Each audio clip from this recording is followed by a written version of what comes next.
Hey, this is Smithy, and you're watching Thorin's YouTube channel. Right, I'm here for another one of my Patreon donated discussions. Just going to be me and Matt for this one. So, Matt, what are you currently thinking about in the game? I know you're somebody who follows League of Legends and CSGO, although to differing degrees. What are some topics at the moment? What's on your mind at the moment? What's interesting you in esports? I guess MSI prep and start for that. I haven't been watching too much of CSGO at all. I've just been following yours and Richard's content. I'll probably watch the major when that comes around, but we're not there yet. Yeah, all good. Right, yeah. What about MSI you're thinking about? They got the group's draw, and I guess I'm kind of curious about where Mad Lion stands and their players and how good are they? Could they really just fix their team just by the power of friendship? Apparently, yeah. Seems like it, right? I mean, there are some other factors. I could give you a few other ones. Like, how much did you watch LEC? Just so I have a sense of where you're at. I believe I watched most of the season. I didn't watch too analytically, but I know what happened. Watch all the season games, essentially. I mean, what I would say is, you are right in a sense. Part of the miracle of most of the Mad Lions teams is that they never really look like they ever have anything close to the best 5 players. But actually, the thing I've got to give credit to Mac and the coaching staff for is, in a way, as much as we're even sort of making fun of it, it is sort of true. Somehow they do sort of get a positive environment in their team. And quite frankly, even when they have times when the Inter do badly, like they were doing at the beginning of this split, that does seem to actually in some ways sort of carry them through that or stave it off a little bit. But I do also think in the playoffs, some players definitely just stepped up their level massively compared to before. And also, a couple of players did have the meta just completely hit them smack bang in the face. For example, if you were to think of what the best champions Hillasan can play are, they're basically all the champions at support right now. And you'll notice he had a way better playoff run and sort of looked quite frankly, he might even have been the best support this split. So that's a big difference maker. I also think...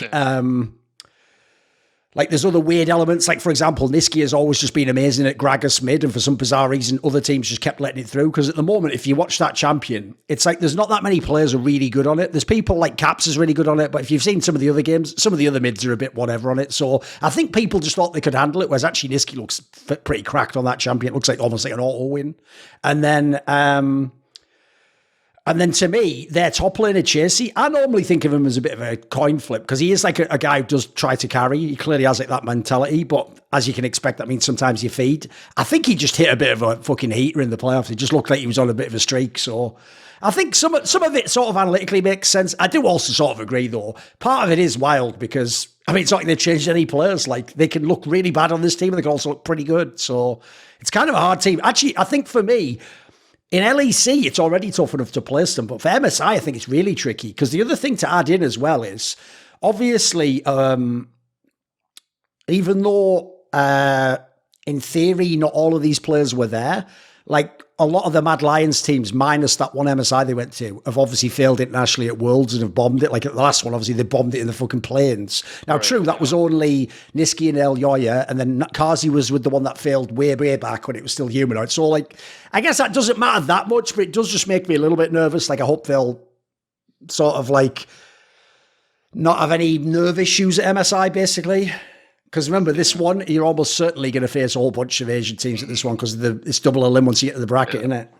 They're also in the second round. So they'll play, not second round, they're not in the play-in. So they go straight to the bracket, hard. Yes. They'll likely playing a hard competitor right off the bat. You can't really know is the problem, but yeah, and basically they'll be, they're just going to play a minimum 2 best-of-5s at this tournament. But yeah, the problem is, I can remember, obviously, the seeding's always fucking wild at Riot tournaments because they sort of don't seed. So essentially, there's a randomized element. So yeah, what you're talking about is the craziest part is that, even though of the 2 teams, most people would favour G2 as the LEC team with a chance to do something. Mad Lions is guaranteed to be in the bracket, but just imagine if they remember, I'm assuming a number 1 seed will play a number 2 seed, as it were, or something like that, right? Yeah. Well, if you look at that, that means in theory they could play fucking Billy. Yeah. You know what I mean? And obviously I don't know once it gets to the bracket how they deal because they've put the Korean second seed into the bracket already, but that's T1. Mm. So imagine if you had to play T1 in the first round, that could be pretty brutal. But there's also a world where maybe you fluke it,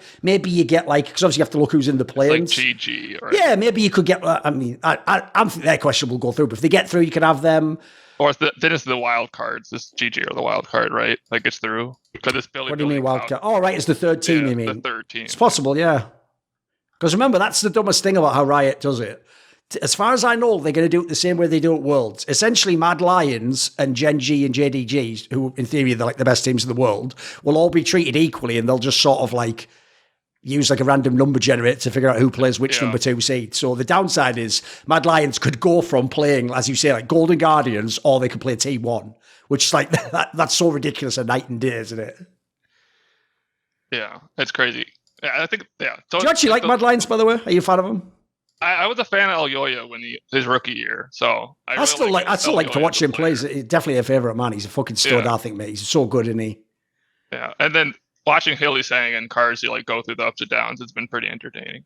Oh, it's definitely entertaining. I've got to give you that. Yeah, they're definitely a roller coaster. I thought back at the point of the support picks that were like in the finals. Yeah. Do you have like background on why things went back to like Thresh and Blitzcrank? As far as I know, it's just the meta. Like, I don't know if you remember, but actually last split, people were talking about the fact that because I remember the player they were doing it for mainly was Mickey, actually, because remember Mickey had like an amazing winter split, and even though actually he wasn't quite as good this split, he was still very good all in all. They were all saying like, and wait for his meta, because like apparently it was like the next patch coming was the one where everyone was playing, I think was saying like Leona and Rakan came back, and so I think it was patch changed as far as I know. Because if you remember, last split was also when they were doing all that weird shit in Korea where it was like all the ADCs as support and stuff. Yeah, whereas like if you notice in Europe, like it's only people like Trimby really tried that. Like it seems like in Europe they're just sticking with more default meta. So I think he just got lucky. It just hit him in the face, mate. Yeah. Because if you know Hylissang, he'll play champions that aren't like that as if they were Thresh or Pike, exactly, you know. Yeah. He just is that guy, isn't he? Yeah. I don't know how much Pike do you think Hilly will play at MSI? Well, that's what's fun if you think about it. Like, here's what's funny. Even though I'm quite a critical player of him domestically, because I just think some of the mistakes he makes are like pretty egregious. Yeah. What's wild is I actually think once you go to the international level, he becomes kind of like a cool wild card player, as it were. Because first of all, like all the Asian players know this guy because he's been at all those worlds, and obviously he's even been in worlds finals, etc. So in a way, they already respect him as like a good Western player.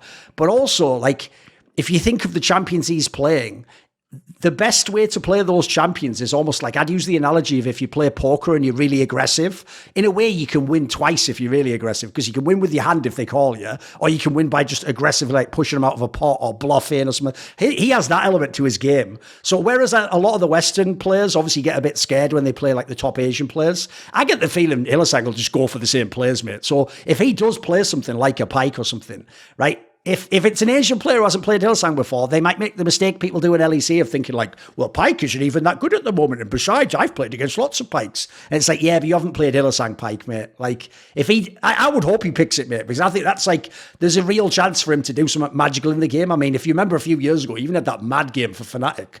Might be like season 9. You remember the one where he just like fucking split pushed half the map, like a solo queue game or something? Like, he's had some crazy games, mate. Yeah. What a crazy player. Yeah. Also, like, so this might have been like 2 or 3 worlds ago, but it was Fnatic, Reckless, Hylissang were like the best bot laner. Yeah, Worlds 2020. Like the the one where they lost the top. Yeah, they played like Jin Pike lane, and like they beat I don't know what Asian team, but they were like the number 1 rated. No, it was Top Esports. Yeah. The problem was that was the one where it was Jackie Love, who obviously intimate anyway. Okay. But the problem was the support for that team is one of the most fraudulent players of all time. There's a guy called like Pugnatio, yeah. And the problem was he was always sort of like in the Baolan territory where everyone flamed him. And that particular match, though, they almost completely let Fnatic win, mate. It was mental, wasn't it? Yeah. Because I remember that was where they were just shitting on him from like the very beginning of the lane phase, like lane level 2 or something. They'd be going in, you know. It was wild, wasn't it? Yeah. That's also why, in a weird way, everyone else was bombed about Mad Lions because like the level in LEC was bad before they went on this playoff run. Mm-hmm. But even then, it's like you say, mate, if you have players like Elyoya and Hylissang, you always have a chance. They're just really good individual mechanical players. Like, they can always do something. Yeah, with like Elyoya, I don't know who else is on the team that failed for Mad Lions, but Elyoya's been there each time. So I think he's a stable player, though. But like, I don't know who else is bringing the team down in that time. But luckily a lot of those players are gone. Like, let's be real. Gone, right? They're if gone, you remember, right? it was a lot of the top laners, mate. Like the Aroma guy went after the first one. The Armut guy, I even said back in the day, mate, he's one of the most fraudulent champions I've ever seen in LEC. Like that guy, people made it sound like, oh, sometimes he ints and sometimes it's like, no, he ints most of the time.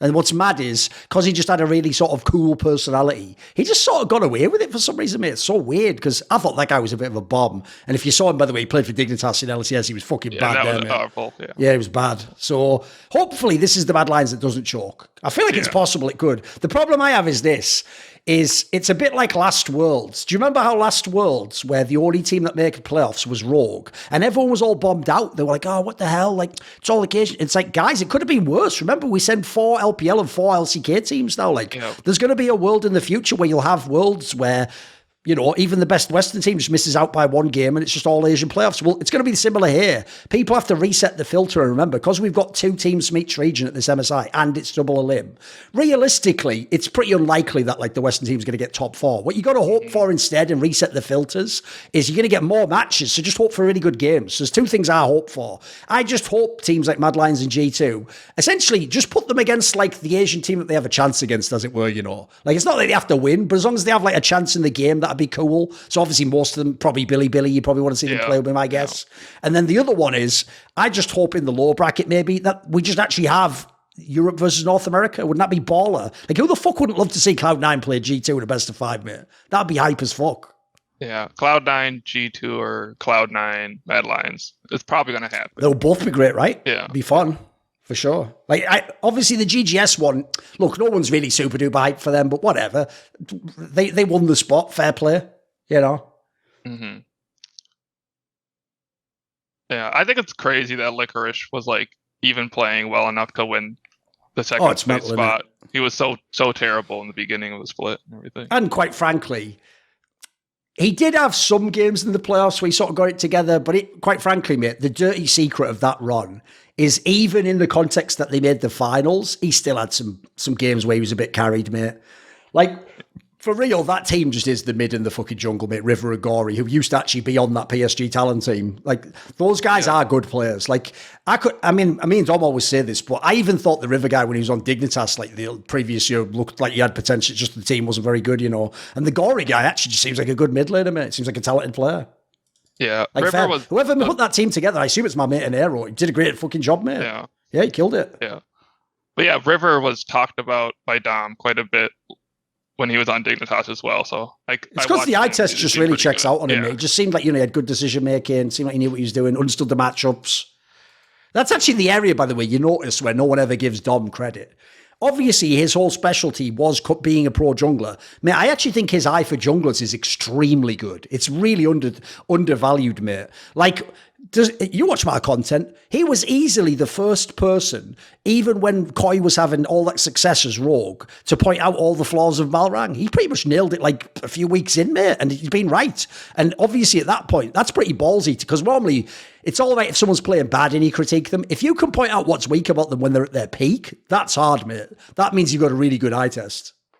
Yeah, I don't even know like why Malrang got onto Rogue in the first place, because it's just like a weird secondary backup in Korea. I remember seeing some of the games he played. I don't know which team it was on Korea, but it didn't seem like he was on Damwon, believe it or not. Or anything. It's because here's the problem. There's 2 factors here I can maybe enlighten a bit. One is, when you're on, like, say, the academy squad of some NA team, minus Cloud9, who sometimes do scrim their main team, a lot of the times you actually, believe it or not, don't even scrim the main team that often. Or if you do, you're being told almost like it was UFC boot camp. Like, you know, pretend to be this other team. You're not just like scrimming for your practice purposes. So actually, there's not really that much benefit to being in certain Western orgs. But I've heard if you're in the Asian teams, because it goes back to Brood War, where they used to have like internal practice partners. If you're on like their challenger team or a sub or something, you probably actually play 1v1s against the person in your role, or maybe you even play scrims when someone takes a break or something. Like if people don't know, the way that T1 was able to sell all those mid laners, like Easy Hoon and fucking Scout, and I think maybe even had the closer guy, I can't remember. is because they, as far as I know, in scrims, they would sometimes insert these players and then it would show in scrims like, oh, this guy's actually good. And then they sort of like raised the value of the player to sell him. That's why I said I excluded Cloud9 from the academy example, because as far as I know, it is how Cloud9's brought up players and then sold them on. So the big issue for me, basically, is I think a lot of the Western teams just assume that, like, if you're in Dam 1, in this case, like Malrang, and you're behind Canyon, or you're Berserker and you're behind fucking, like, I mean, it would have been Teddy and Gumayushi then, I guess, right? If you're in those spots on those teams, I think they assume that, like, for real, that team's grooming you to potentially bring you through to play that position one day, or maybe you would even be the next one when they replace that player. And then I'd also just add in that, like, because some of those players who came from the Challenger the last few years have been mega good, like the Dam 1 players, the Griffin players, like Berserker, like Gumayushi. I mean, most of T1 right now came from some of those teams. Who else can you throw in there? Prince, all these players came from that sort of scene. Essentially, it's a bit like when the ERLs spit out all those amazing players like Caps and all the rest of it, and everyone was like, oh, like him TCL technically, but, you know, when all that generation came through, Larson and Nemesis, what happens is it's like a gold rush. Like, people just see, like, oh, that worked for them, and they just try and copy it. So I don't know, personally. I'm a bit like you. I sort of think, like, well, do we even know if this guy's good? But everyone else is sort of gambling that they've got the golden ticket, I think. Because I've heard, by the way, I don't know if you've seen on Reddit, it's implied for both LEC and for LCS, a bunch of Koreans like this are going to come in. Not ones that you know by name, but they'll all have some story like that. Like, oh yeah, he was on like the challenger team of this org, you know? Or like, oh, he was being tried out by these famous... And so essentially these teams are just trying to gamble and hope they get the next Berserker, as probably the best example, right? Probably some like Berserkers who they hope they get. Yeah. Sadly, though, I imagine they're going to get more sort of like Vicklers, as it were, you know? Yeah. If you know what I mean. Did you say that Europe was also in this import? Yeah, isn't that interesting? Because here's some info I can give you. I've touched on it a little bit on my shows, but I haven't gone much in depth because sometimes I'm still investigating. Basically, I heard behind the scenes that one of the reasons this XL super team on paper didn't work is that some of the decisions for who to sign were made by the org and exec people in the org, not actually like the coaches or the players. And so that some of the coaching staff and players actually wanted Korean imports, believe it or not. I believe it was mid and support. So instead of Vethio and Targamas, which is, if you notice, by the way, how suspicious is it those are the two players? Because those are the two players who probably looked the fucking worst compared to their old teams, aren't they? So those players, I heard, potentially could have been like this. They could have been like a Korean made, a Korean support from Challenger. I think it was implied on Reddit that Fnatic might even replace, because you know Reckless is going to roll up to support. Apparently, they're looking at ADC from Korea, so I think a bunch of the teams are going to gamble a la Rogue with Malrang. Because notice the key thing here is they're not big names. It's not like anyone's really going to sound like Deft or something, you know. Yeah. It's just going to be, they're just going to gamble on a Korean and hope, because he's Korean, magically he's just cracked out of his mind, you know. Exactly, yeah. What do you think of G2 at the moment then? Because at the moment, right, let's be real, the way they sort of went out of the split, I think people could go either way on this one. Some people are really down on them, think they'll be terrible. Some people, I feel like, because of the names, like, let's be real, if you have names like Caps and Mickey, you should have a chance, right? Should be able to do something. Yeah. So where are you at on them? What do you think of G2's chances at MSI? Are you a G2 fan in general? I was a fan of Perks and G2 at that time. This team has been less hype. I think I like Perks Yankos. It's more about the players. So I think G2 was more vibe losing too. It. Yeah. So I think the Caps just wasn't very impressive during the playoffs, and he played like way too like a bunch of supported champions, if I remember correctly. It's like, is that how the team wants to play, or if it wants to play? Because Caps is supposed to be like the secret genius, right? And if he's not playing carry role, then in this playoffs, I just looked it up now. Like, mate, this is just in the series of Lost to Mad Lions. In the series of Lost to Mad Lions, he played Nocturne, Annie, and Orion Sol. And then he played 2 games of Cassiopeia, which is obviously carry champion. Yeah. Then in the previous series, the one against Koi, that they did win, he played a game of fucking Sejuani. That's right, Sejuani. Yeah. All right. No, it's wild, isn't it? I even played a game of Cassante earlier when they lost to Koi.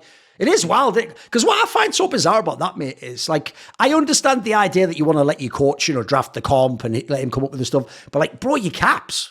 Like in that scenario, doesn't part of you sort of do the Michael Jordan thing of like, Dylan, I am Caps. Like, can I just carry this game? You know what I mean? Yeah. I almost feel like he's too unselfish in that sense. Yeah, it seems like they're trying to bet in Yike, and like Yike is a carry jungler, if I remembering correctly. That does seem like the vibe. It seems like actually, I thought before what happened was he was just playing whatever they told him, and then they were just trying the Belveth. But actually, yeah, from watching this split, I get the vibe that's who he wants to be as a player, so they're trying to accommodate it. Yeah, and I think like if you put Jankos back in that situation, the Caps would be more of the carry role again. I just think that's a better G2 way to play. And like Yike's not even a proven carry jungle even, so that's why the saddest thing. Look into MSI is that the fucking. Obviously, I've mentioned this all my shows, but everyone forgets. Like, it was a done deal, mate. If G2 and Mad Lions had just agreed to, I think it was like 1 million or 1.1 million, Elyoya would have been on fucking G2 for this split instead of, for the whole year, instead of Yike. But it's because they tried to, basically, as far as I know, what happened was, I assume G2 just sort of like bit too early in the negotiation program. And so because G2 agreed to like 1 million or something, the story in the offseason went that Mad Lions tried putting the price up more, and then in doing so, lost all the bidders, like they pissed G2 off. And as far as I know, I think it was even G2 and Fnatic was in the bidding. So it could have been either of these teams could maybe have been fixed by Elyoya. So yeah, that's a what if right there, mate. Because imagine this G2 without Elyoya. Wouldn't that be a pretty interesting prospect? Like, I think that team would have a chance to maybe crack the top 4, if they had a miracle run at the MSI. Yeah, I guess it depends on Broken. I'm with you on the Jankos one as well, though. Part of me wishes they could have just kept the same team, but just kept Jankos, Yeah. Wouldn't that have been the shit? It would be amazing, would have been the shit, yeah. It would have been amazing. I guess the other point is the Hans Sama. So I caught like most of the early G2 games in the best of ones when he was playing like more aggressive stuff, but I haven't focused on him playing in the playoffs and stuff, but it seems like he's not doing too well in No, he sort of fell off this split. Yeah, not doing well. The problem is he went from, like, if you remember, it was pretty much they almost played through the bot lane in the winter split when they wouldn't make the like it was all like that's why Mickey X probably was the MVP and Sama was very good. And if you remember back then, they used to just every time they could, they would pull out those fucking Draven games, which for their team was probably their best possible comp. Whereas like this split, it felt like they experimented way more. And then by the time they got to like the playoff part, he just started playing like he was fucking Kazi or something. Like all he was playing was that Jinx, which is like, what? Yeah. It almost reminded me a little bit more, not quite as bad as Team Liquid and Sama, but almost like something went wrong, mate. I don't know what it is because he was really good in winter. Yeah, he was carrying. Yeah. And I don't know if that's like the team decision to like do different strategies, but like if you're playing hard through bot, like why aren't you playing Draven, Samira, like just the entire winter? I don't get it because you can still play it as well. No, the thing as well to me is that's why I wonder what the makeup of that team is though, mate. Because if you look at their team, Hans Sama, as far as I know, as a personality, is a lot quieter than a lot of other LEC players. Like I know over the years people say he's up and down a little bit, but I've heard he's still sort of a little bit of like an isolated figure, as it were. Players like that, it's a bit like if you ever saw my interview I did with Kobe. The problem players like that have is they have the opposite problem of what most star players have. You know, most people think of a star player and think, he's going to have a big ego and he wants everything to work for him. Like, it's true, but in a way, it's not totally inappropriate, is it? Like, as long as they don't overstep their mark, most of the time, they probably should get their carry pick. They probably should have the gameplay. It's like what I always say about Doublelift. Like, if he asks for everything to go through him, is he wrong? I mean, that has actually been a very good way to play League of Legends. Essentially, as long as he has the responsibility that if you give him the resources, he will carry the game, he's sort of right to ask for that. Like, he's not being a dick because he was the best player back in the day.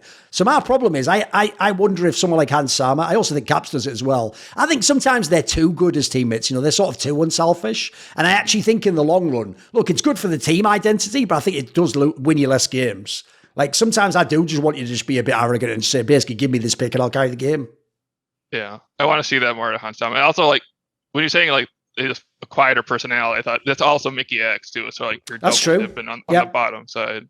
Yeah. They're not going to call for the plays. No, I mean, I would imagine in their team, dude, it seems like here's the thing. They're not like the G2 with Reckless where everyone claims it's like a terrible attitude. I get the vibe they have a good team spirit, but they don't seem like they have very domineering personalities in the team. Seems like a lot of, like, followers, as it were.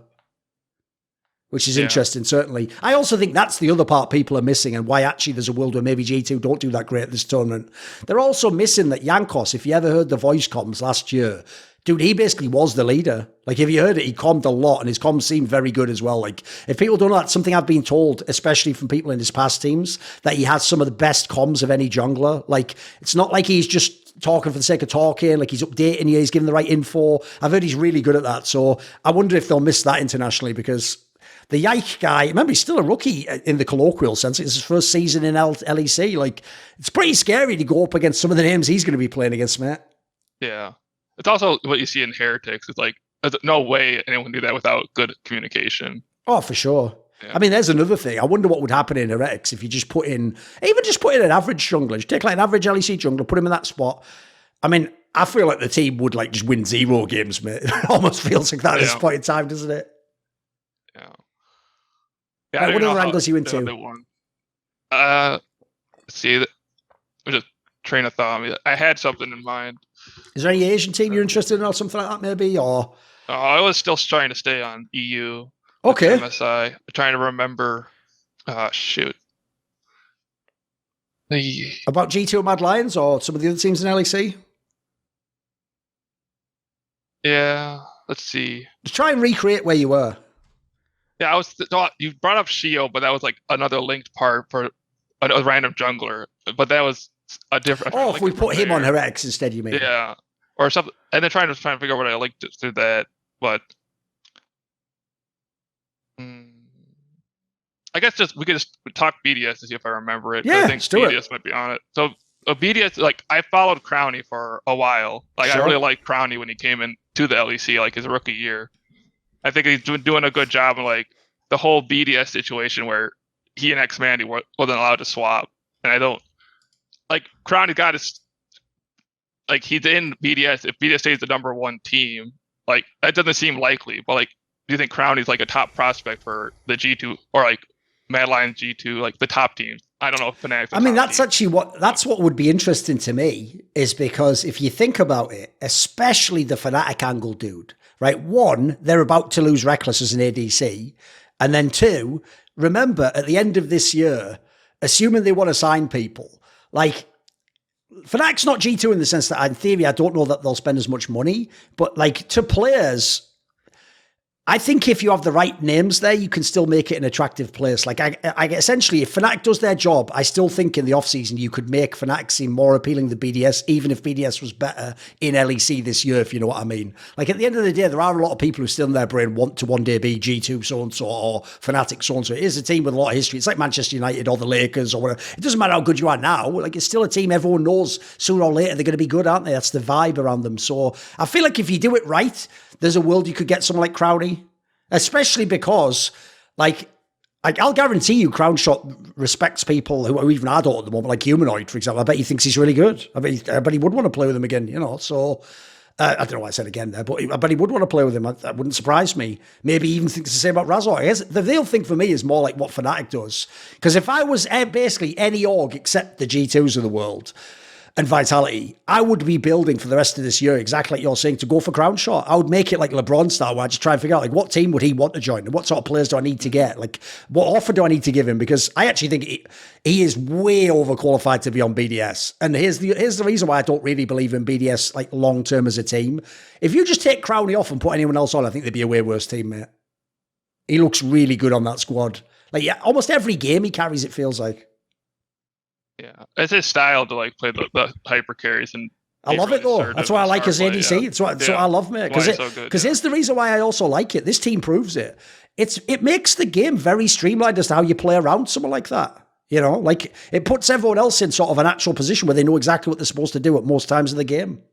And you see, if you can get him out of lane, you can get him his resources, he'll just carry the game. He just really is that good. Like, for me, it's between Crowny and Upset who the best ADC is. Like, they're both fucking really good right now.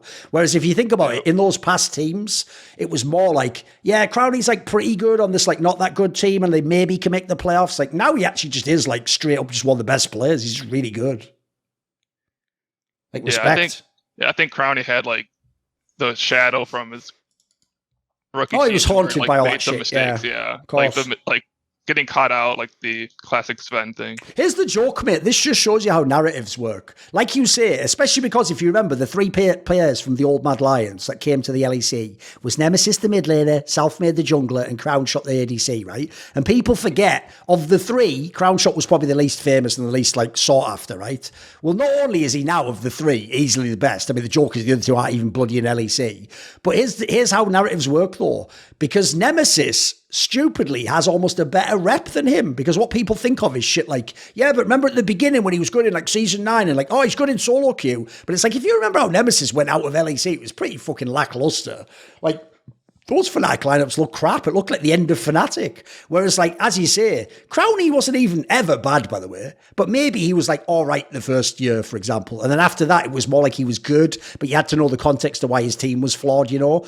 Whereas I actually think now, like I say, he's probably just the best ADC right now. He's just straight up a very good player. I also think it sometimes takes you years to develop like that, you know, to find the right style of play, find your voice as a teammate, to even have the balls to demand resources is a big deal, like we said earlier, right? Yeah. Okay, so I remembered what I was going. Yeah, go on. So they did the big joke video with G2 that they were going to sign a bunch of streamers and go to boot camp in Asia. Oh MSI. Yes, the grabs. They sort of joke like the grabs thing. Yeah. Yeah, and I think like, well, isn't that just a better thing to do if you really wanted to try different styles instead of just bumming around LEC? Go actually train your different styles, because they got fourth anyways, trying to learn how to play the game in EU. Why not just learn how to play the game in Korea? The problem with that basically is, I know what you mean, but that's not the way like team orgs in League of Legends would think about it. Because, for example, to them, and also this is where basically business spoils competitive nature. Like, competitive nature is like you say, like, essentially in this analogy, what we're saying is, like, if you want to be like the greatest kung fu master ever, you know, you go to like fucking the temples in Nepal and you beg at the feet of the master and he lets you into the, you know, the fucking ashram temple. And then you go in and you train for 15 years, all these great tiger technique and, you know, crane, and you do all the shit. And at the end, you're a kung fu master. But in this analogy, they would say like, yeah, but how do I make money doing that? It's like, well, that's a fucking different question, isn't it? You asked me how to be the best. Because the problem basically is, if you're a team like G2, it's actually a big deal to win LEC. Like, that's the sort of shit you're sort of telling your sponsors. Because you think about it, if you win LEC, what you can tell your sponsors is, like, we are the best team in Europe, which is where all your sponsors are. So it sounds like you've done your job, basically. It's actually a little dirty secret about esports in America. One of the reasons American teams were able to get so enormous, despite the fact their teams in most games were never the best, is because they just used that approach. And because so many domestic American sponsors are used to sports like the NFL or the NBA, where only North America matters, they just believed when you told them, like, well, you know, I won the North American Championship. They were like, oh, perfect. Yeah, great job. That was like enough for them. Whereas I think in the modern day, unfortunately, I think because all these team orgs lose money on games like League of Legends, remember the salaries that they're paying alone are way more than they make back. It means that, like, to them, they will actually consider business things somewhat more important than like the kind of movie dream that we laid out of trying to go and be the absolute best, you know? So it's more like I would do that, but I'm a weirdo, mate. Unfortunately, I think a lot of people wouldn't. They do the sort of safe, boring approach. Yeah. The thing is, like, as long as even if you just made a team that was not getting 9th or 10th, you're still getting like most of the split. And then you can show up to be like or semifinals at MSI. It just seems like I'd rather see G2 do that instead of, or they should play the same way they played Winter and like try to smash the league instead of doing all this. But they just, I think Hansam and Mickey X were like the best players in Winter, and they're just like, they played different styles the entire spring split. But why not just double down? I also wonder, because this is something I might even do a video about, right? I don't know if people know this, but because G2 came fourth this split, me and a lot of other people all had parallel thinking and made the same joke, where we were basically like, I wonder if Remain from G2 will reveal who skipped scrims this time. Because our assumption was, if they were that bad in the game, they must not have been doing what they did in Winter, where they just murked every scrim and, like, you know, every single team was dodging them. And fair play to him, he actually posted a tweet. And by the way, apparently they did the same in scrims again. They wrecked everyone and everyone's skipping scrims again. But here's what's wild, is that in itself actually is a bit disturbing to me. Because to me, if you're murking all the scrims like that, and now you've done it for 2 splits in a row, like basically, as far as I know, the other team that people say was really good at scrims was this current Vitality, which is also interesting because they failed, obviously. But if you're playing scrims that essentially aren't good, and in fact, the other team's even skipping them because they don't think they're good, at that point in time, I almost feel like you shouldn't do a normal scrim. You should almost do things like, sort of handicap yourself in the scrim to make it harder, if you know what I mean. Like, I would do things like play bad bot lane matchups to see what happens if we fuck up a draft, or I would do something like I would try more of the supportive mids and see like what's the hardest supportive approach and what are the biggest things Yike has to do to make it work or whatever. You know, I've tried things like that. But the problem with that is, this will sound weird again, but this is one of those areas where essentially like young people's psychology gets in the way of improving. This will sound whack to you, but in the West, it's actually a really good thing for pros to win the scrims, because it actually just makes them feel like, I am good, we are good, we will win the game. Whereas, like, unfortunately, a Western pro, a lot of them actually can't do that thing of like, well, we lost all the scrims, but we did learn what we needed to, so now let's win the officials. It'll just lower their confidence, unfortunately. So I get the vibe that, like, coaches don't even try stuff like that in the West. Like, they certainly try, they experiment in the draft, but I don't think they try like I say, where you actively handicap the guy and sort of try to encourage him to develop. They just sort of play straight up and hope you learn the lessons. Yeah. It's just the mentality, you know. Philosophy, yeah. Yeah. It's actually one of the reasons, by the way, as an aside, why when I've mentioned those stories in the past where teams have asked me to coach, I was never really going to do it because it's not my vibe. Like, you can tell I'm not really a fucking people person, mate. But the one aspect that did entice me was stuff like this. This is the area I always thought I could have had some interesting sort of application, because I would just try some really radical out of the box stuff, and I hope some of it would work. Like, I have a few ideas of what could maybe level people up, you know? Yeah. I don't know. I've done quite a bit of like introspective practicing stuff, and like people who just like what you described with like the young generation stuff is just crazy talk. To me, like, it's because they've just got that, they've just got that silly sort of like super short term mentality, you know. Yeah. Like the other problem is, not only do they want to like win the game now, they also want it to be fun, which is like, bro, we're playing professionally now, though. Like, you know, having fun's more what you do in solo queue or if you're a streamer. Like, being in the pro game is just about winning, mate. That's all it's about. So essentially, like, I don't care how boring this style is. If it's effective, you do it, don't you? That's why I think people never got the way I follow esports. Like, realistically, I follow esports for the competition part. I like seeing the best people battle each other. Because if you think about it, I think one of the reasons people have always thought I've weird is because I do like players like Froggen and Larson, and to them, they're like, but they're just boring. They're just sitting lane all day on a mage. And it's like, yeah, but if you actually like winning the game, that style's really consistent, mate. Like, they can just do that every game pretty much on their matchups, you know. I like consistency, basically. Yeah. So I'm trying to look at BLG and JDG and who they are in their teams, but the internet. Did you watch any LPL? I watched some of it, but mostly it was like in the morning when I'm at 4 a.m. Yeah, fair enough. Like, I'm not actually watching it that much, I guess. But I did watch some of the playoffs and stuff, and I know the players and like the styles from Dom and some other stuff. Like, do you know like who is BLG and JDG? I think JDG is pretty much the same team from last year. I mean, they've got Knight instead of Yagao and Ruler as well. The thing with JDG is like, in terms of like roster strength, they've got to be a contender for like best roster in the whole world. They might actually just be the best team in the world, mate. Like, the power players are so strong. Like, for real, every single laner, 369, Knight, Ruler, they're all contender for like best player at their position. They're really strong. And crucially for me, they are so fucking strong in team fights, mate. Like, if this team gets to team fights with items, it's so hard to beat them. Like, if you think about it, any of these players can carry. And then on top of that, Kanavi's the fucking, like, farm jungler, so he's getting strong. The missing guy, who's most people won't even know, pretty good player as well, definitely coming on leaps and bounds. JDG, for me, is like a legit super team, but one of the ones that's worked. Like, it's not one where, you know, you hope it works. It's actually working, mate. It looked really good. Yeah. Like, I personally think they're going to win MSI.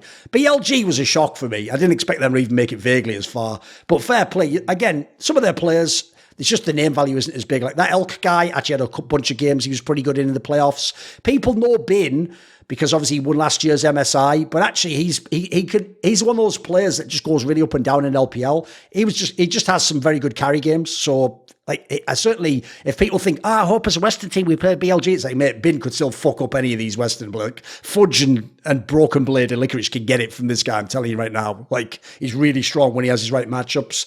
Yagao essentially, the best way to think of him is he's sort of like the narrative people used to have about Niski when he was on Cloud9 with Blabber. You remember when the narrative was like, Niski's a good mid laner, but his strength is he can like play for the jungler and the rest of the map. That's what Yagao's like. Like, Yagao isn't like a knight or like a rookie, like some super stud carry mid. He's more like a really good mid for the rest of the team, though, which is why, quite frankly, if you look at this team and when he used to be on JDG, they always seem to sort of overperform in terms of placing, if you notice. You always looked at the lineup like, yeah, there's some good players here. They'd be like, holy shit, how many? Because if people don't know, like, Yagao has as many titles in the LPL as like fucking Knight, I think. I think he has 2 as well. Like, he's had a lot of success. So even though people are sort of sleeping on Billy, like, look, there is a world where, because a lot of their players are like semi-inexperienced, maybe they choke. Obviously, China has a problem with that historically. But if they do well, and especially if they get warmed up, they can still be very dangerous. They can still beat all the Western teams, I think. Yeah. Is it Yagao that's been to like a bunch of the MSIs? Yeah, he was on JD. He was on JDG until last year, so he was on all the. Right. It wasn't MSI, but he was on the Worlds. Oh, okay. He was on 2020. I don't know if I'm mixing him up with 2022 and some of those international. Yeah, Zhao Hu was the one who went to all the MSIs because he won them all. Right. Yeah. Okay. And also, with Zhao Hu, who also, to be fair, is more of like the supportive mid, I always got the vibe with him, he actually chose to do that. Whereas I think Yagao, this is just his style of play, you know. Right, yeah. As far as I know, it's a random piece of trivia, by the way. I believe Knight and Yagao even came from the same, like, small city. And I know they were even, like, essentially, like, rivals early on. It's almost like some Naruto shit or something, mate. And now somehow they're at the top level, not just in Korea, but in China, rather, but in, like, the world. So it's almost like a little anime storyline there. Nice. Do you watch LCK much? Yeah, I know that some of the teams. I didn't watch a whole lot of this season, though. Do you like any of them? I mean, Gen.G has been pretty like good and interesting to watch. I followed some of Monty's content and like how they actually play the waves like super strategically, like 3 to 5 minutes ahead of time, and like the TPs to the waves. Don't you find it funny, dude, the response to our shows? Because what's weird is this. People keep mistaking and thinking it's Monty that's like all in on T1, but that was Wolf. Like, if you notice, Monty agreed with, like, essentially, like, half of the T1. Like, he did agree with some of the strengths of T1 and the history of the record. But if you notice, like you're saying here, especially towards the end of the split, actually, Monty was way more on the Gen.G side. Because, like, as you're describing, Monty loves good macro play, basically. And especially if he feels like you're sort of the one pushing the meta for the macro play. Because Gen.G is very impressive in that sense. Like, Score must be doing an amazing job coaching, mate. Because in that team, not only do the players look like they know what they're doing, but, mate, as a team, they might be the best at understanding, like, how to manipulate the waves across the map and make a lane push in so you can attack another one. Like, they seem really smart. Yeah, just the stat of like gold influx being the highest and like their style not being like kill oriented is just like, I don't know what the exact stat is, but it's super mega. I mean, as you can imagine, if I like Frogger and Larson, I also enjoy Chovy's game. Goes without saying. Yeah. Another just mega laner, isn't he? Yeah. There's also like that his side laning and like the macro side laning is super good. It's an amazing, yeah. Like, I actually think people underrate even that aspect of his games because, unfortunately, I actually learned this from a few players in the West. Western fans don't really actually understand what side laning is. Like, for example, they think it's like solo queuing. It's like, oh, but you got caught and killed, so it was the wrong move to do. And it's like, it depends what you were doing. Like, sometimes you're distracting so your team can fight an objective 4v4, or you're letting someone push an inhibitor in, or maybe the time it takes them and the amount of ults and summoners they use to kill you, maybe that ends up meaning you get an advantage in the next fight. Like, it's one of those ones where I feel like League has changed where you can't really know in the moment how worth something is, as it were. You almost have to sort of pause the game and take a bigger picture look of, you know, what happened a minute earlier, what's going to happen a minute from now. I feel like that element's a bit lost. Yeah. There's also like all the probability based on the fog of war and like what people are doing. Yeah, exactly. You're also sort of guessing too. Like, you can't really know where they are, can you? It's like, because that's the other thing. I've always thought in League, one of the worst things, dude, is how much of what you see as the observer has no fog of war. It's crazy, isn't it? People, crazy. I almost feel like plebs for real watch LCS. So I'm picking like not even a good league, and they just think like the top laners are idiots. Like, look, he's walking up. It's like, no one's walking up, you moron. Have you ever played solo queue? He's only got one ward. Like, he can't see anyone in the river. Like, what do you want? Like, his jungler didn't get the scuttles. Like, he doesn't know there's someone pathing top at that point. Why would he? You know, it's like, but that's the problem with having information. It's really hard in your brain to tell yourself, but he doesn't have that info. You just take it for granted in a way, don't you? Mm-hmm. It's crazy that the observing is like they don't implement the fog of war like at all. It's like maybe like 2% of the time. What I don't get is this, dude. Maybe I'm the first one to actually think of this publicly, but why is there not just a setting like in CSGO with the X-ray where you can just toggle on and off on one key? Do you know what I mean? Yeah. Wouldn't that be fucking sick? If basically whatever like 2 players are on the screen, hitting a key toggles it so we just see their fogs of war basically. So we can see roughly like you could do 2 different circle colours or something, you know, and then you could actually see, oh, this person is going to catch this guy. Got on up. He's not going to know what's going to. I think it'd be way more compelling, wouldn't it? Wouldn't it be way better? Yeah.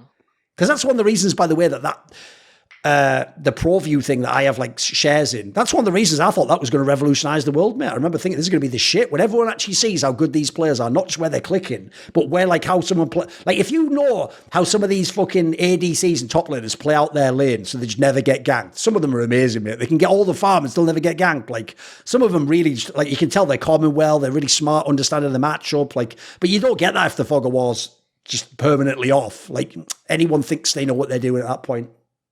Yeah, I was super miffed when they didn't allow co-streamers to use the ProView. Sad, isn't it? That was so that stupid. Also would for real have changed League of Legends forever, dude. And here's why. Yeah. Because that would have meant people like Dom wouldn't just flame someone like a Malrang. They would just pull up the ProView of their game and show you, like, look, I missed it up here. Like, you know, he actually glimpsed a guy there. He should not. They could have just essentially given a really good example of whether it was actually that guy's fault, whether he didn't do it or whatever. Whereas if you do it with just the game VOD, you can make the same points, but you don't really illustrate this. Like the fan won't see what you're saying the same way, I don't think. Yeah.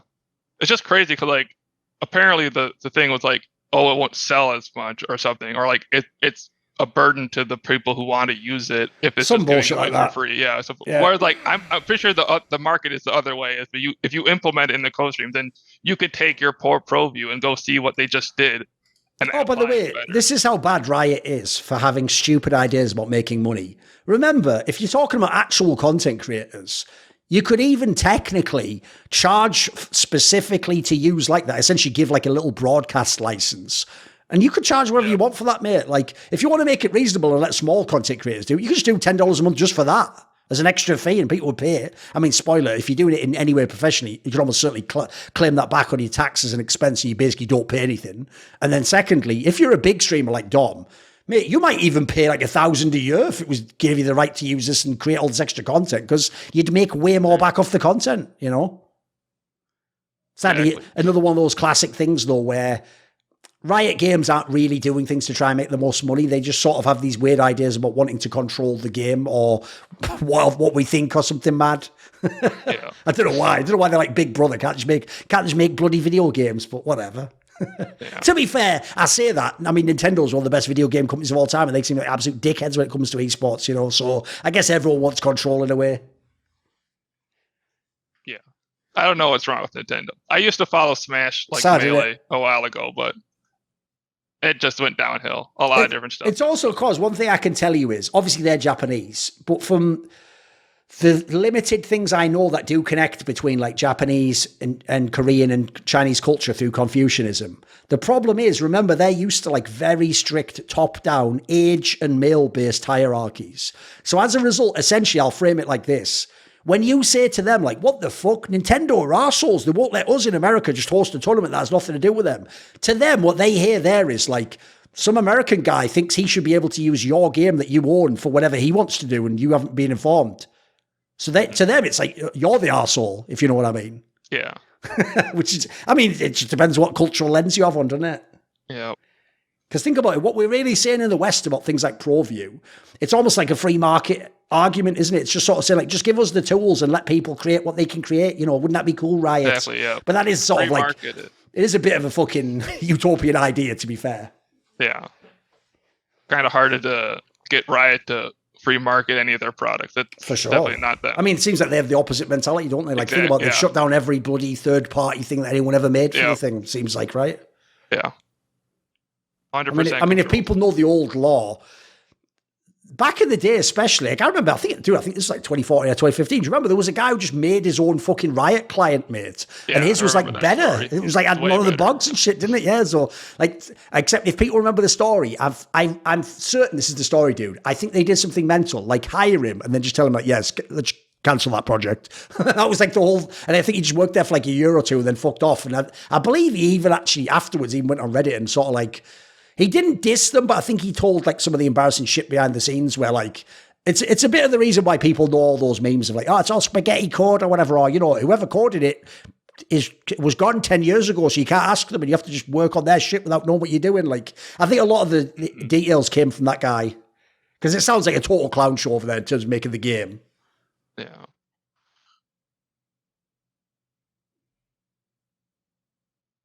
Right, what else? All right. I got to take a quick one. I didn't bring this up, but like the Niski Gragas we talked at the beginning here, it's like, even in the finals, like he had some like, Gragas is a hard champion to play, obviously, but like he had some egregious like misses and like everyone zooms in and you like throw the all and it doesn't hit anyone and stuff. But like, is that part of Niski's gameplay? Like that's just part of Gragas being hard to do all the combo stuff? Or like, do you think he's missing some of these mechanics that like Faker would do or something? I don't know how good Faker was. I mean, the problem is Niski himself as a player, that's one of the things that's also different. Before, when he was just like the guy who's like sick with the jungler or whatever, he also seemed a lot more stable to me back then. The problem now is this. He actually does. It's funny, people used to compare him, if you remember, as like they called him like the Western Doinby, because he's sort of done like a Doinby as well. Because if you know, after that, Doinby himself became a better individual player and laner and didn't actually have to just play for the teams, which Niski did too. The problem is this, is Niski has this weird thing in the game. I don't know if it's not because he's like a traditional super carry or something, but like almost every game he seems to either make or almost make a massive blunder. So he does some really weird mechanical misplays and like, it's like he goes for players that aren't there. I'll say on the particular cases you're talking about, obviously you have to like pull up the VOD and like review it or whatever. But I'll also say as well, one thing I have noticed that's really tricky when you play champions like Gragas is a great example, is it feels like sometimes it's not that you're like zoning with the ult, etc., but it feels like oftentimes people try to like predict the ult, if you know what I mean. Like they throw it somewhere because that's most likely that you might like dodge or flash into that. And if you do that, then obviously they get the kill or they displace. But it means if they ever don't do that, you do look like an absolute dickhead. Yeah. You know what I mean? Part of the Gragas. Yeah, exactly. Yeah. It's a bit like a grenade in Counter-Strike, you know. Like in theory, you also throw it sometimes, you know, just to clear that area, but if you killed someone would think you did it. Oh, we're a genius player, but you don't really know they're there. You know, there's a bit of luck involved. Oh. I'll tell you one thing that's quite interesting, though, mate. It's just an aside, something I saw today myself. I saw there was that news that Kadril says he's going to co-stream MSI, so he's not going to appear on the broadcast, right? People don't realise how crazy that is, dude. Because think about it, mate, he is from the UK and the tournament is in the UK. And he's a guy who only within the last year or two committed to being a commentator. So in theory, as a commentator, the second best event after Worlds is MSI and he's choosing not to go there. Because what that implies... The better MSI too. Oh, it's the best one. I mean, I quite frankly, I've said it before, I think this is going to be the tournament of the year, mate. I think once people see the double elim playoff, you'll never want to go back to single elim again, but you'll have to for Worlds, so it'll be a bomber. So the key thing to me that tells me is this, mate. One, if you work for Riot, the downside is a bit like when I used to work events. All you get is your day rate. So that means for that day you earn some money, but it doesn't help your future. You just made that money that day. Mm-hmm. Well, the downside of that is you're never building anything. You're just doing a job. You're essentially like you're like the guy who delivers the Uber Eats. You're just getting a lot more money than him, that's all. But you have to still get on your bike the next day if you want to earn the money. Whereas if you're someone like Kadril, if you're building up your stream and using like one of the biggest events in the world to get viewership, that viewership might stay for the next few months when you're streaming. That's like, you're sort of investing in yourself. And then the other thing is, I'll just tell you straight up, mate, if you know what kinds of rates Riot tries to pay for international events, I bet Kadril will make way more money doing this fucking core stream, mate. Way more. Like, no joke. He might make like fucking 10 times more if he knows what he's doing. Like, maybe 5 times more. Maybe that's more reasonable, but I think he'll make way more. So I'm actually very interested to see whether that's like a precedent going forwards. Because if they keep letting big name talents like that do the core stream, essentially, Kadril's chosen the opposite of what you should want as a broadcast analyst. As a broadcast analyst, you should be desperate to be on that event. You should want to work every Worlds in MSI. What he's essentially signaling is none of the business incentives line up with it because he has the option to go and do the other one, you know. All right. I've done the same thing myself in CSGO, if you don't know. Like, back in the day, I've turned down events before where either I had other work, like sometimes I had sponsorship that paid way more, so I had to keep my channel with all enough videos on it to meet the numbers I'd promised, you know. Or the other angle is sometimes they just tried to offer me too little, and so I'm one of the only people in the industry who had the balls to actually sort of test it and go, okay, then, well, I won't work the event then, and then come back next time and try and negotiate up. Most other people just give in and go, oh, well, I guess I'll just do it for whatever you're offering, you know. Yeah, you got to be able to walk away in your negotiation. Yeah, it's why Cadrill's in this prime spot, because obviously he has the stream as well as being a broadcast talent. Whereas if you think about loads of the broadcast talents, either their stream's tiny or it's just not relevant. So they have to hope Riot hires them. Like, for example, you always hear me shout her out. I think Trouble Link's amazing. She won't be working at MSI, mate. I don't think she's on the list. I might be wrong on that, but I was almost certain she wasn't listed. Let me double check. I think it wasn't MSI talent. Let's see. And then this is like... Yeah, she didn't make the list. She didn't make the list, mate. Meanwhile, like, remember, she was doing mega interviews. That Yinsu from Valorant, she's on it. Just because from the UK, as far as I can tell, and does Valorant another Riot game. So who knows what the fuck's going on over there, mate. No idea about that. But Cadrill got, like, Riot-approved co-stream. It's not like a live view. No, it's a literal core stream, yeah. But that's the other thing. It has to be a core stream. Because here's the thing. You can get quite a few views on a live stream, but the problem is it's just an arse on to sync it and to keep the website open and help it. Exactly. Whereas if you could just watch, like, essentially the real stream, and let's be real, here's the part people don't ever mention. In the modern day, Dom and fucking Cadrill and LS, it's actually a better fucking experience anyway. You get a better info. Like, it's actually better than having the real broadcast talents. Like, think about it. When would that ever apply normally? Like, if someone in CSGO, like I do it myself, I do those watch parties. Like, maybe my watch parties sometimes, because I can get Maui Snake and I get big names, you know. Like, I could do it. But if you just ran, like, some streamer did a core stream, like Tarek, you're going to get a way worse game knowledge experience watching Tarek stream the major than fucking, you know, Yanko and Maui Snake and Maniac break game down. But in League, it's the other way around. Like, what's crazy is that, like, I've always thought the dumbest thing of all time, in a way, is that they actually allow the core streaming because it actually makes their main broadcast. Like, I think Dom makes their LCS broadcast look fucking stupid, mate. He's about 100 times better. Yeah. I can't say I've listened to any of the LCS caster voice in LCS this year. It's probably the worst it's ever been, mate. It's probably the worst ever. Not least because they did that silly thing where for some reason they kept putting Latigris as like the play-by-play. I don't know why they did that, mate, because actually she seemed, the other roles seemed just more her strength, like be a host, interviewer, whatever. But whatever. They'll probably just probably walk or some shit, I imagine. Yeah. As they are known to do. Is there another topic? Maybe we can do one more. Yeah, I had it, then I just lost it again. So we were just talking about LCS co-streams. Yeah, so we were talking about co-streams and live viewing. Yeah. Like, so the analytical part of like Dom and LS and Cadrill, like you get more information through there. But like oftentimes, like I like when Dom does LPL because he does it solo, so you get more analog content. Yes. So how do you weigh the balance between like the vibe of people on a couch, you have your friends watching with Dom or whoever, versus like an actual analyst along with a live viewer co-stream? Because I feel like there's, I don't know, I don't, oftentimes when like Dom has 5 people, I'm like, it's not really a good experience for me. I'd rather watch.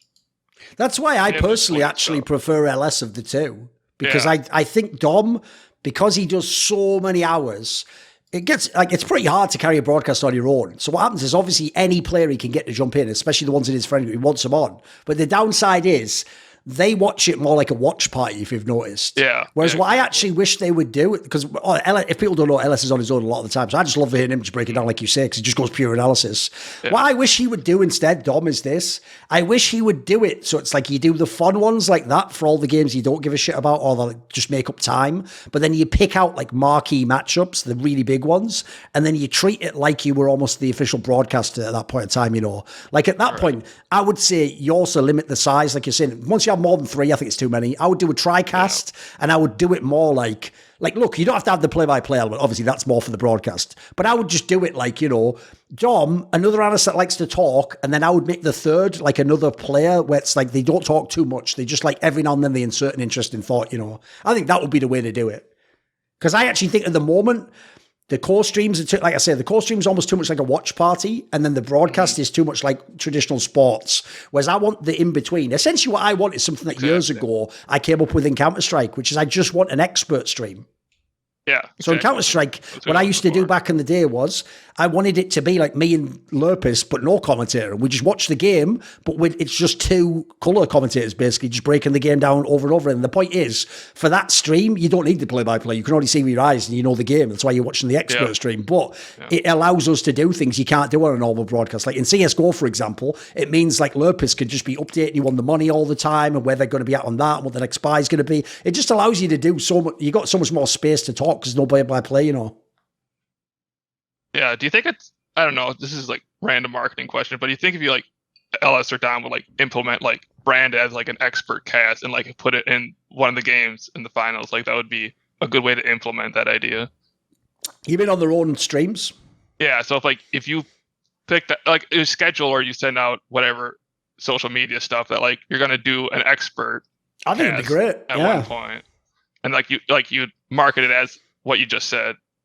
I think that would be the way to go, mate. The problem is, obviously, I'm not their fucking business advisor, and I'm not DMing them like, "Hey, do your business like this, man." It's like, it's just an idea I think would be cool if they did, Yeah. The other problem as well is I don't know if like they might have different tastes to me. Maybe they like the chilled out vibe. Maybe that's more what viewers. Maybe viewers want it to be like a big watch party. They just love Dom and Dallas and they're big superstars, so they know they can't be in a real watch party. So they just get to listen to them and pretend they are like that shit where people always say. Even though I know what they mean, there's something a bit dark about it. When people are always like, when you listen to Joe Rogan Experience, it's like you're listening to a conversation of your friends. It's like, well, yeah, but when you don't get to talking, but okay, but it sounds a bit sinister to me, but Yeah. I sort of get what they mean. Big fan of that, but yeah. Yeah, exactly. I sort of get what they mean, but at the same time, it's a bit dark, isn't it? Kind of want to be talking in those situations. Exactly, yeah. Right? It's not half the fun is to be able to interact, exactly. Yeah. The Beatles said they get by with a little help from their friends, but I get by with a little help from my Patreon community. And this video was kindly supported by Matt Pugnatio Rajcula, Ahmed Hadjou, Bot Pounder 420, Torin, Animosity, Tobias Bernasconi, Jensen Goh, Tosh, and a special thanks always goes out to my main man, Jerky's Minion. Would you like to ask me a question in my monthly video AMA? Do you want teasers to find out who are the upcoming guests? Maybe you want to take part in one of those lengthy but intense esports discussions I have with my donators, or maybe you want to suggest a guest or a topic that I could cover. Well, if any of those tickle your fancy, put your money where your mouth is and join the Skrilluminati today, where in the description box below there is a Patreon link.